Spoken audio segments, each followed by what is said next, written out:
Hello everybody and welcome to a brand new Elder Scrolls Online video. And today, guys, this is a Let's Talk and it's called How Do I Know? See, a lot of people ask me how I can make builds the way I do, or how I can do things that I do in the game, and how come I have so much knowledge on this game? Well, here's the truth. See, I've been playing role-playing games for 37 years.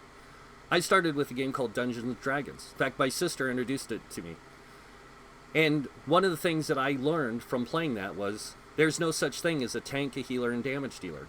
That was something that was introduced with MMOs. Do you know why? To create the best group dynamic. Because we don't have the same placement of characters and movement that we do in D&D. Because, see, there's a difference. This is an action MMO. You can't place things. You can't move pieces on a board like you could with D&D. Because in D&D, you're limited to the movement spaces of your character. You are limited to the different things that the game was designed around. In this, we're not. Because it's an action game. But this game is built literally on every rule of D&D. From the ground up. See, a lot of people don't see that. Because a lot of people don't have the same perspective of the game as I do. Because they were raised on MMOs. Because they're younger than me. They don't understand that a role-playing game isn't about being the best. It's about playing to your best ability.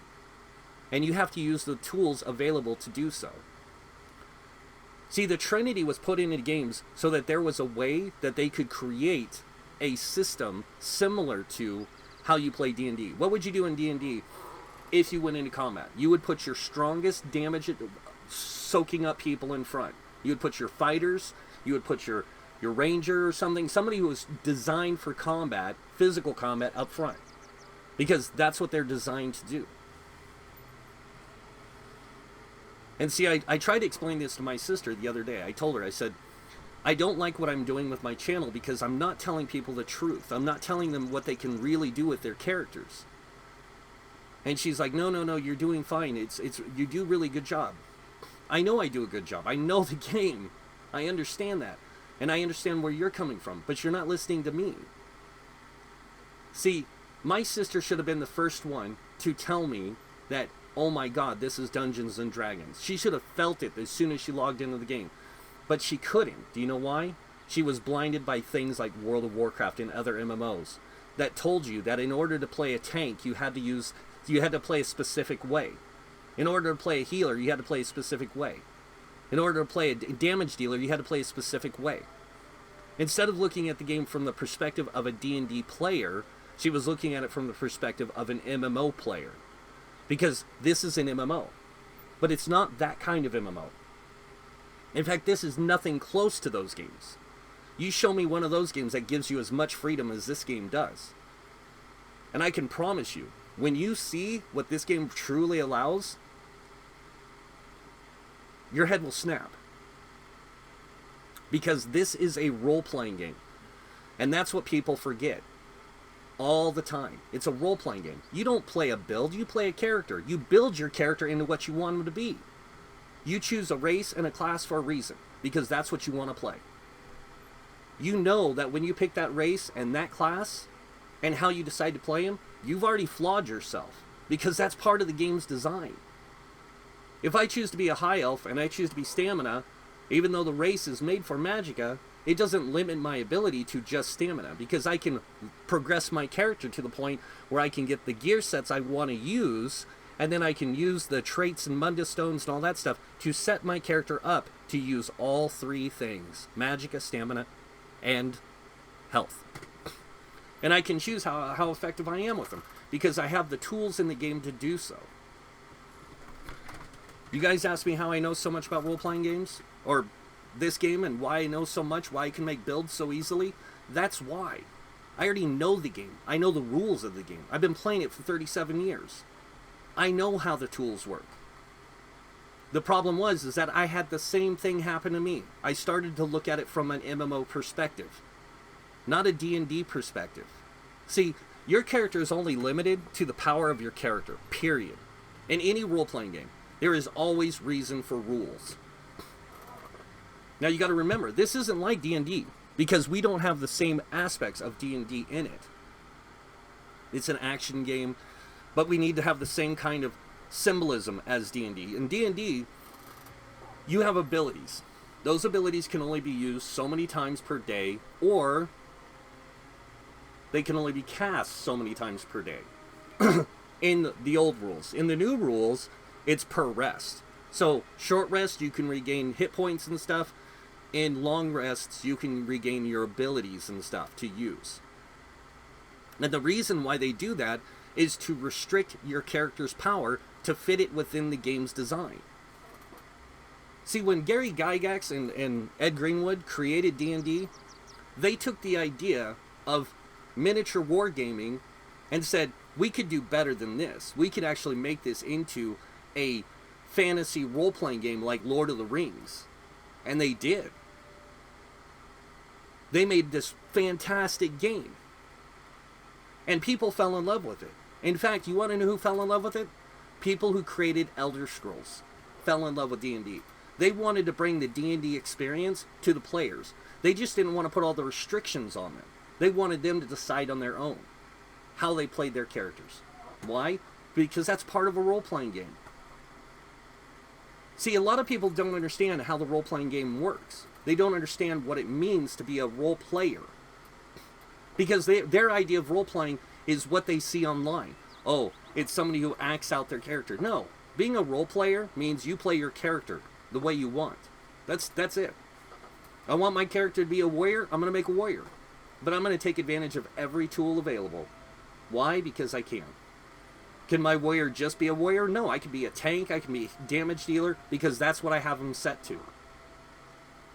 Now, if I wanted to, I could learn how to use magicka. And I could adjust my character. And when I do so, I'm giving up the effects, or the effectiveness of being a warrior. I'm sacrificing some of that to gain the ability for magic. Now my character can do both. And now that my character can do both, I can switch him around whenever I'm needed to do something. So if I want to be a healer for the group, I can switch to being a healer and just use the tools I have available to do that. Need to be a tank? I can be a tank. Need a damage dealer? I can be a damage dealer. You need whatever? I can be it, because I made my character to do so. See, one of the biggest problems with MMOs is people become too involved with the math. They don't look at the design. And a lot of people forget that these games are designed. And a lot of people would even think that our role players that played pen and paper, and especially game masters, would look at this game and say, okay, I get all these rules. I'm a world builder. I know what they're doing. I get why they lay out things the way they do. I know why they set up things the way they do. Because they're doing it in the same way you would in an adventure. This is the campaign setting. This is where we're going to have you play in this thing. But the thing that's so cool about ESO is it makes everything relevant, no matter what level you are. Because that's how D&D was. See, D&D allowed you to adjust the values of things, so that way you could introduce players into that content, no matter what level they were. That means if you wanted to take them on a quest to go fight a dragon, at level 5 you could, because you could create a lesser powered dragon, a young dragon that they would fight. Not an adult dragon that they would fight at higher levels. And see, they do the same thing here with the way they design content. Overland, delves are just that. They're made for solo play. Okay? They are made for your character to run around and just play. Do you understand? Do you ever wonder why they have like dolmens and world bosses and all this kind of stuff? To challenge you. To give you something challenging to fight. And then they give you a reward afterwards. Now, is that reward something you can use? No, but somebody else could. Oh, but it's not that effective. Nobody wants to use this garbage. It's trash. I'm just going to throw it away. Somebody else can use it.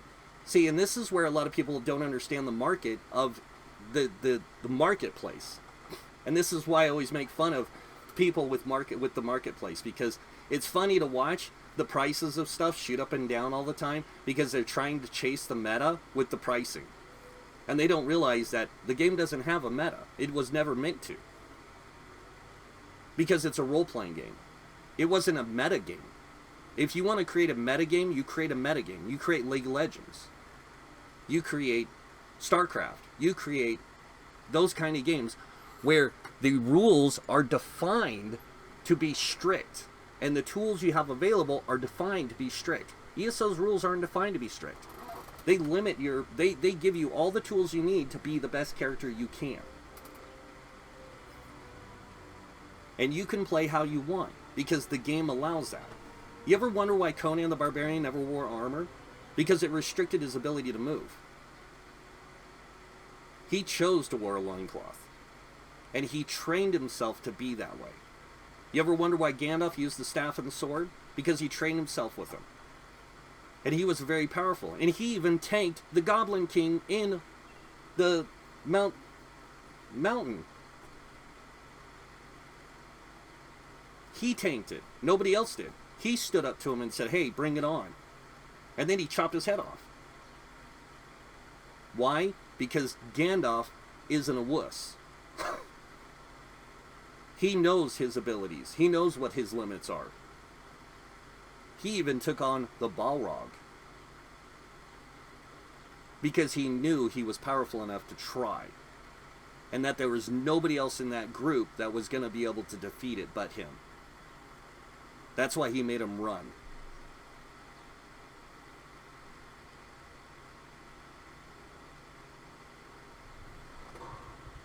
Because see, here's something you didn't know about Gandalf. Gandalf's ancient. He wasn't like 50, 60 years old. He was like thousands of years old. That's why he had such a bad memory.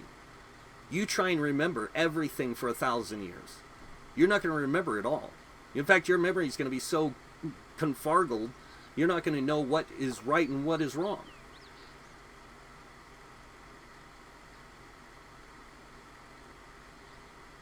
You're not going to be senile. It'll be just hard to figure out your memories. That's why wizards can live so long in that storyline, was because they didn't come from Middle-earth. They were actually from another place, the same place as the elves. That's where Gandalf and even Sauron, the evil bad guy, came from. They were all from the same place. Read the Silmarillion. It'll explain it. See, I'm not as dumb as I sound. I'm a frickin' nerd when it comes to role-playing games. And you're wondering why I can make the kind of characters I do and I know they're going to be effective? Because I know role-playing games inside and out. And especially this kind, that give you the freedom to create the kind of character you want. There's a reason why they put limits on it. I know that. See, I made my own role-playing game. I know why this game is made this way. I know why it's made this way for a reason.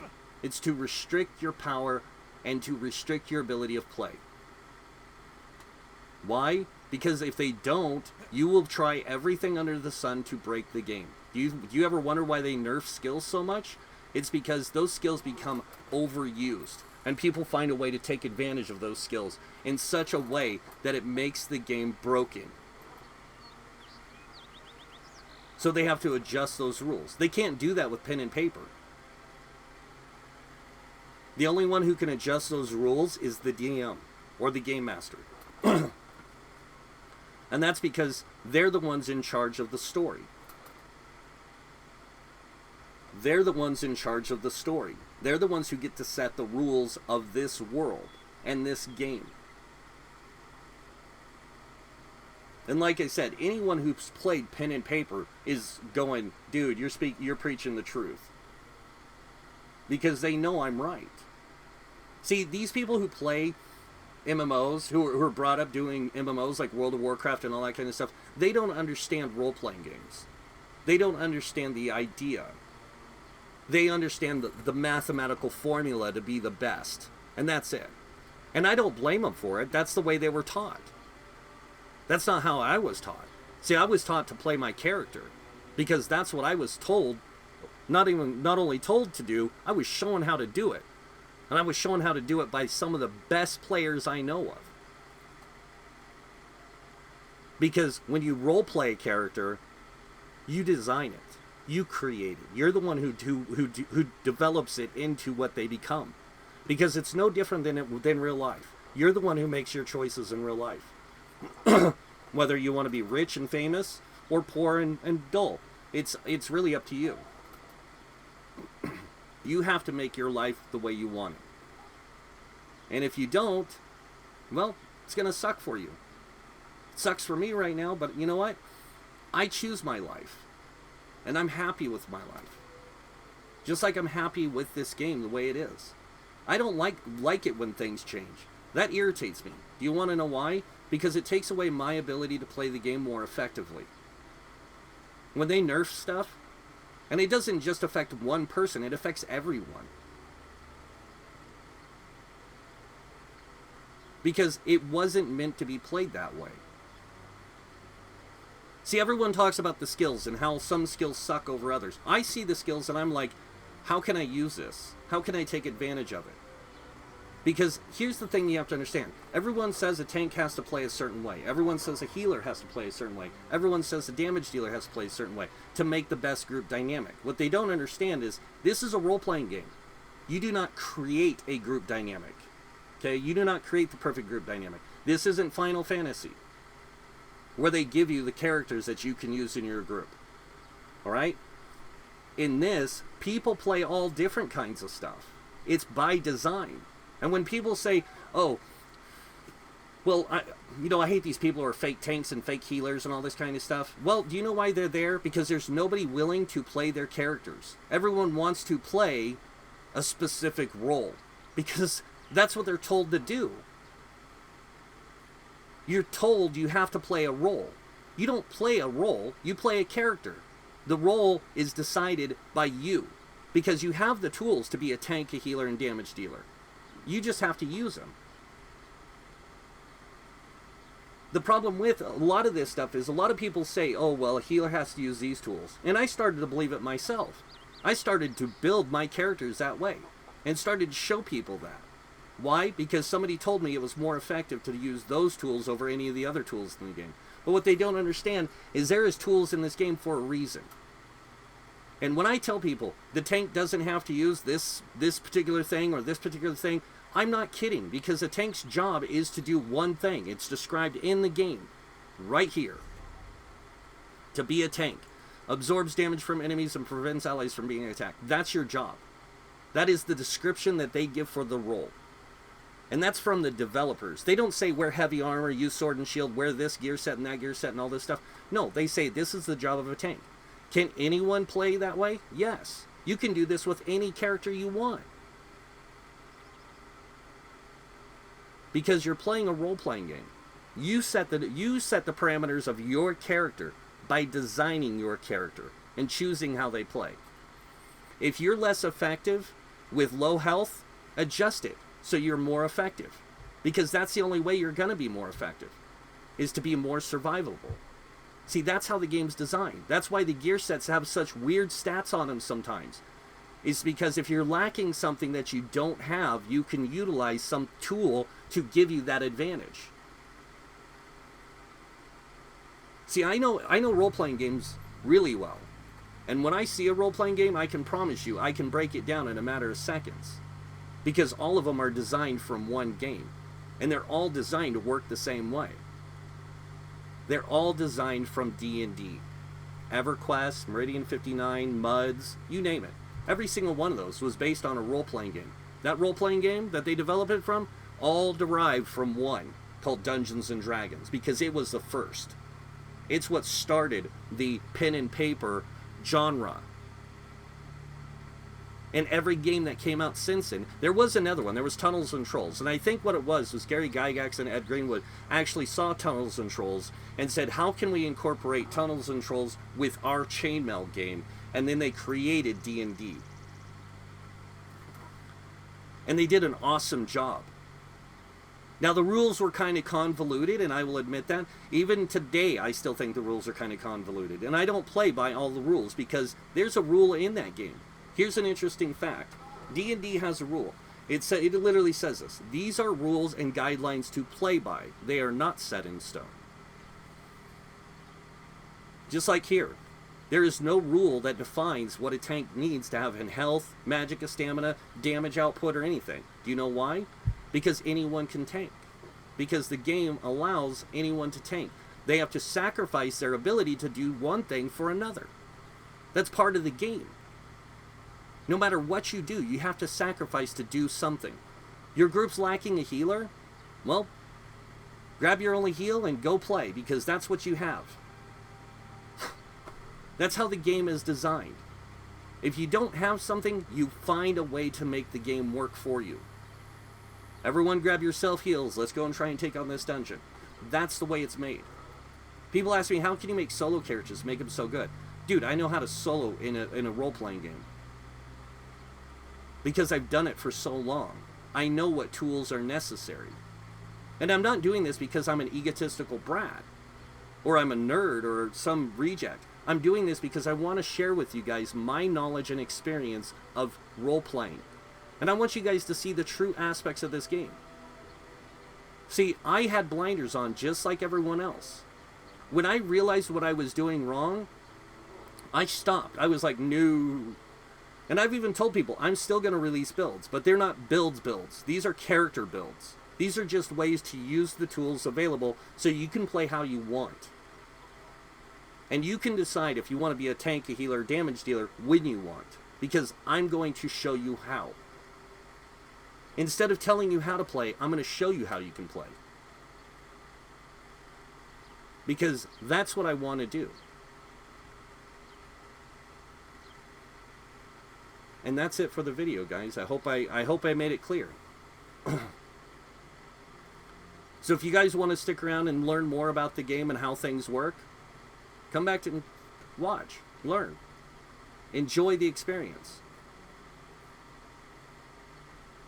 Because your journey to adventure just began. And that's it for the video, guys. I hope you guys liked it. If you did, you can hit that like button. If you guys want to see more videos by me, you can subscribe. Other than that, I want to thank you all for watching. Until next time, have a wonderful day. And this guy might see you in game. Bye.